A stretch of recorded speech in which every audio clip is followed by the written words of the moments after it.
সেক্ষেত্রে বাদের বিরুদ্ধেও যে বাদ বানানো যায় এটা কিন্তু বাঙালিরা মানে বাংলাদেশি এটা দেখাতে পারবে। তো আজকে এখানে যারা আসছেন বা যারা দেখছেন আমাদের পরবর্তী প্রজন্মের জন্য এটা ইতিহাস রয়েছে।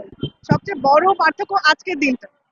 এর আগে বন্যা হয়েছে বাংলাদেশে, এবং আমি কখনো মানুষকে এইভাবে ভাবতে দেখিনি যেটা আমার দেশ, আমি সাজাবো মানে আমি ঢেলে সাজাবো আমার দেশকে।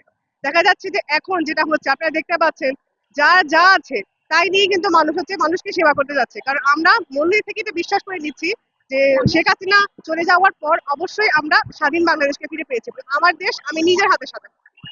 সেখান থেকে অবশ্যই পার্থক্য তো অবশ্যই আছে, এবং বিরাট একটা পার্থক্য আছে। দেখুন, এই বিষয়টা হচ্ছে ভারত আমাদের প্রতিবেশী রাষ্ট্র, এবং দেখা যায় যে বিভিন্ন ভাবে আমরা ভারতকে বিভিন্ন কিছু দেই, তারা আমাদের দেয়, এটাই একটা হচ্ছে রিলেশনশিপ আমাদের মধ্যে। কিন্তু ভারত হুট করে আমাদের না জানিয়ে ডম্বুর বাঁধ খুলে গেছে। তো এটা হ্যাঁ আমাদের আচ্ছা, আমাদের প্রধান উপদেষ্টা ইউনূসের সাথে বৈঠকের পর ভারতের সরকার বলেছেন যে অটোমেটিক আর কি পানি নেমে গেছে। তো এই বিষয়টা সত্যতা তদন্ত করা উচিত। এখন বিষয় হচ্ছে ওদের দেশেও তো বন্যা হচ্ছে, ওদের দেশেটা বোঝা উচিত যে আসলে কি বিষয়টা কি আসলে এরকম কিনা। তদন্ত করে যদি সত্যতা পাওয়া যায় যে তারা ইচ্ছাকৃতভাবে করেছে, এটা বিরুদ্ধে অবশ্যই কোনো একটা পদক্ষেপ নেওয়া উচিত। এবং ভারত যদি এটা ইচ্ছাকৃতভাবে করে দেখে, সেক্ষেত্রে বাদের বিরুদ্ধেও যে বাদ বানানো যায় এটা কিন্তু বাঙালিরা মানে বাংলাদেশি এটা দেখাতে পারবে।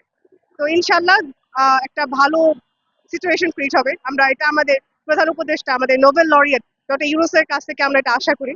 স্যার আমাদের জন্য যা করবেন ইনশাল্লাহ সেটা ভালো হবে। আচ্ছা দেখুন, এখানে না আসলে বা আমি যেখানে আসছি তার প্রধান কারণ হচ্ছে দেশপ্রেম। এখানে যারা আসছেন কিছু না কিছু নিয়ে আসছেন এবং ত্রাণ দিচ্ছেন, এর পেছনের কারণটাই হচ্ছে দেশপ্রেম। তো আজকে এখানে যারা আসছেন বা যারা দেখছেন আমাদের পরবর্তী প্রজন্মের জন্য এটা ইতিহাস রয়েছে আর কি। তো মোট বিষয়টা এরকম যে এটা আসলে বাংলাদেশের নতুন ইতিহাস, নতুন একটা রূপ উন্মোচন হচ্ছে বাংলাদেশে।